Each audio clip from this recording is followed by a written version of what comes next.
What's going on, people? Let's jump right into it. Over the past 24 hours, across different social media platforms, across our TV stations, across our newsstands, and anywhere you can read something, we have come to find out that R.Kelly has been found guilty on 9 counts of sex trafficking, racketeering, and it took the jury 2 days to deliberate. On their second day of deliberation, a jury consisting of 7 men and 5 women.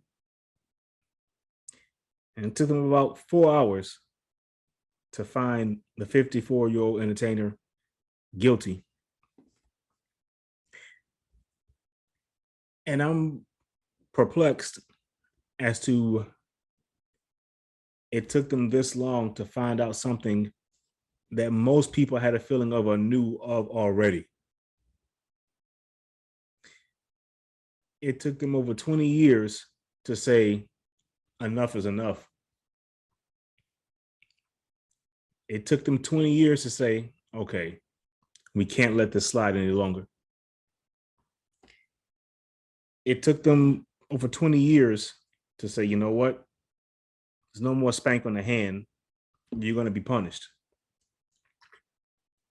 Excuse me. As he should be. I don't condone grown men or grown women sexually taking advantage of children.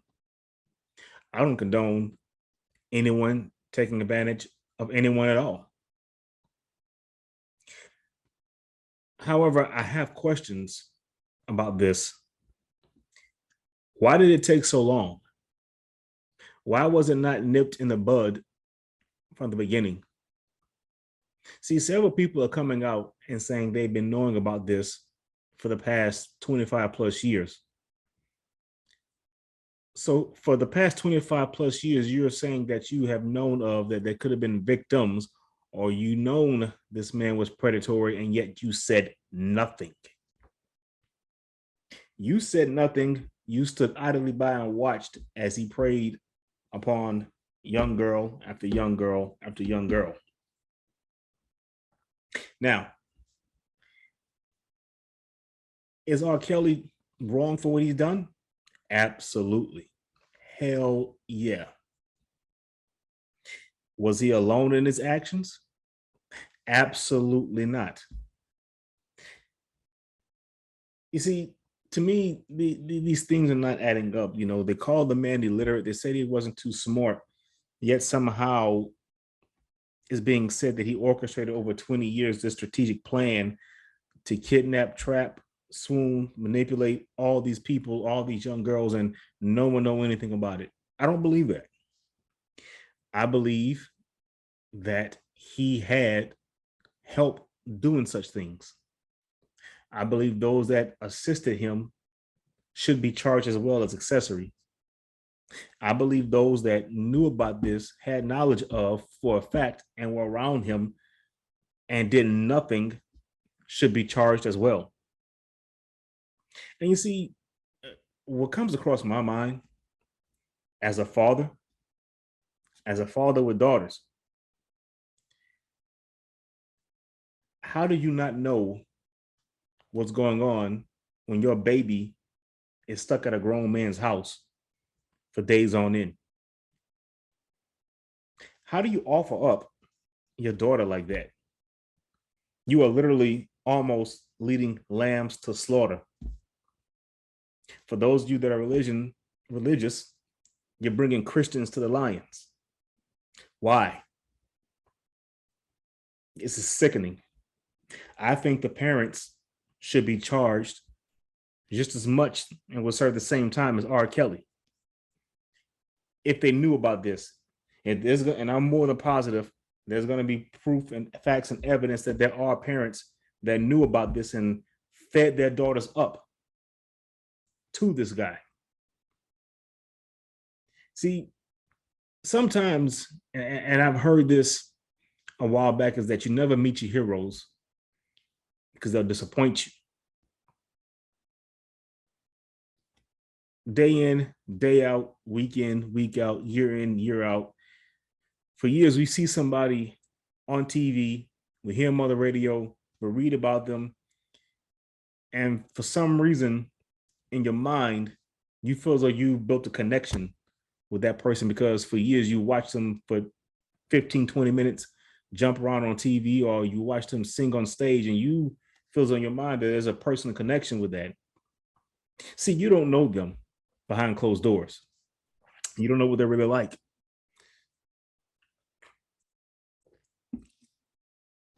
I find it hard pressed that I had to come to this point where it could have been nipped in the bud years ago.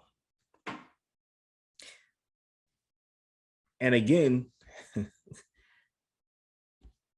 we have to start bringing down a hammer of accountability as to who knows what, when, where, and why. How do we get here? How can we stop this from happening? See, and let's not just keep it at R.Kelly. Things like this happen in the community all the time. It to where it's become the norm and no one says anything about it. See, back in the day, and I'm more than positive, some people can attest to this because it happened within in our family, particularly especially down south. I'm pretty sure we got an aunt, an uncle, a grandma, a grandpa, a, a pa ran and an auntie who have a pretty big age gap between the two of them. As to where grandpa, you do the math, was in his 30s and grandma was 16, maybe 17 years old. During that time, that was okay. And in some countries, that's still practiced to this day. See, there's a very fine line when we gotta draw here. Am I condoning that? Not at all. See, I want to share a story with you guys as to how these things can happen because, again, is R. Kelly guilty? Most definitely. Did he act alone? Not at all. Do we have some parents, mothers in particular, sometimes? Because I don't know, and I wouldn't have respect for any father that would offer up his daughter like that, and mothers either. But do we have parents that offer up their daughters for situations like this? Absolutely, for that taste of fame. See, I'll show you a personal story with you guys. Remember some years ago, man, I was just came back from my first deployment. I'm downtown in the mall. Me and my buddies are walking around. And I see this girl, and like we make eye contact. And when you make eye contact with somebody that you feel, and it's like, you know what? Okay. So keep walking, go another direction. We pass each other again in the food court. We make eye contact again. I tell my buddies, say, you know what? She look at me one more time, I'm going to talk to her. So we make eye contact again, and I said, you know what? To hell with it. I'm going to go and talk to her. We meet, walk her back to her car with her friends. We exchange numbers. Later on that week, she began to text me, and we were going to go out, grab a bite to eat, and go to a movie. And my homeboy was like, yo, bro, she fine as heck. I was like, yeah, she's pretty. She is pretty. See, I believe I was 20 years old at the time. She told me, oh, I'm 19. I graduated, last year or whatever else. Great, cool. So I get dressed. I got the shower. We get ready to go to the movies. I get a text message.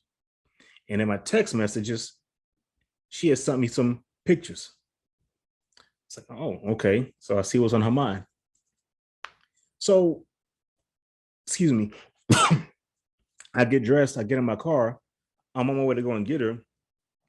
And she gives me a phone call. Excuse me. And in the phone call, she starts to talk.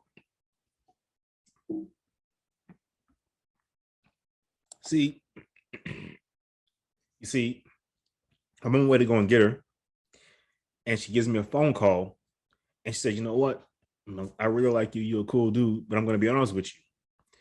And I'm thinking to my mind, okay, what? She got a boyfriend, she has a kid or two. What's going on? And she says, well, Jay, I told you I'm just making 19. I said, yeah. Well, I lied. I'm just making 16. I'm like, whoa, wait a minute. Pause, rewind, cut it out. Stop. I'm like, yo, I said, do you know how much trouble you could have got me in? I was like, why would you do that? And yes, immediately those pictures were deleted. Why would you do that? She said, well, I've never been with a 20-year-old before. And I said, you're not going to. Not at least in my part. And I said, why would you do something like that?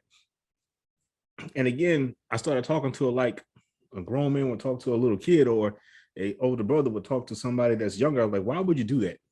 What would your mother say? She was like, my mother tells me to date older men all the time. I was like, what? She was like, yeah, my mother puts me on to older men all the time. I'm like, are you serious? Now, obviously 20 being the oldest, but the idea that her mother encourages her to go for older is very telling. And those of you that live in military towns, you know how predatory some of the females and males can be for those that are in service. And nevertheless, and I said, okay, so what would you say? I said, what would your father say? He'd probably want to kick my ass, and rightfully so. When I asked this girl this, she opened her mouth and said this, and I quote, ha, if he find out he's stationed somewhere else and can only be home like every other weekend. I'm like, are we serious right now? You see, you really got to be careful out there. I will say this much, fellas, keep your hands to yourself and make sure you have consent before you do any damn thing. Because I know men can be creeps and dogs. I know that. I'm not blind to that fact. But they got some ladies out there with some sinister and predatory natures themselves just to get you caught up. And again, is R. Kelly wrong for what he did? Absolutely. Do I think some of these young girls were put in front of his face like dangling meat in front of a hungry lion? Hell yeah. Is it a setup? No. It was just they found out this man has a weakness and there's something wrong with him, and they took advantage of it. Not justifying him at all. And I have to keep saying this because I don't want people thinking that I'm justifying his actions, because I'm not. But let's keep it real. He's going to do some time. He is going to do some time. They got him charges on racketeering and sex trafficking. Racketeering itself normally puts somebody away on that charge alone. But you compound that with sex trafficking, he got some issues on his hand, and that's in the state of New York. He still has to go to Minnesota and Chicago. Excuse me, Minnesota and the state of Illinois. And once again, as a parent, there is no way I would have just sat idly back and let somebody tell me I can't be in the same room as my baby when they're doing a recording, or go see my baby after she's been gone longer than the session was. I was told the session was going to be. Just is not going to happen. So, and along with R. Kelly, this is not the only celebrity that we've seen to be that they seem to brought back charges on. We saw them do the same thing to Bill Cosby, lock him up for a few. But you got that director fool, I think his name is Woody Allen, admitted to, was public knowledge. He raised his stepdaughter, wait till she became of age and married her, and then left the United States. But he's walking away scot-free. No one's asking any questions. George Zimmerman is literally making a mockery of what he's done and is walking away scot-free. No one's retrying that. Casey Anthony somehow mysteriously does not know how her dead daughter's body was in the trunk of a car, and no one's questioning that. Carolyn Bryant, this no good bitch, admits that she lied, which led to the murder of Emmett Till, and no one's questioning that. We got to be careful out there.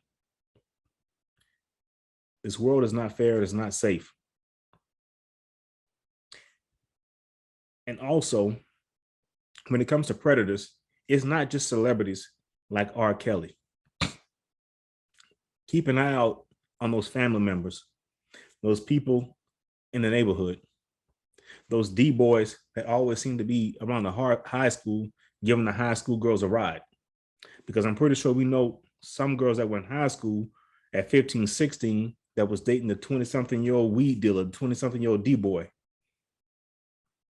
Put them underneath the bus too. But we in the Black community, for some reason, have this no snitching policy, or that ain't got nothing to do with me. It has everything to do with you because it's in your community. It has everything to do with you because that could be your daughter. It has everything to do with you because that could be a loved one of yours. Just something to think about, man. I'll be hitting you guys with another video today because I'm gonna hit you with a hard one, and some of you gonna hate me for this, but it needs to be said. You guys take care of yourselves. Excellence over excuses.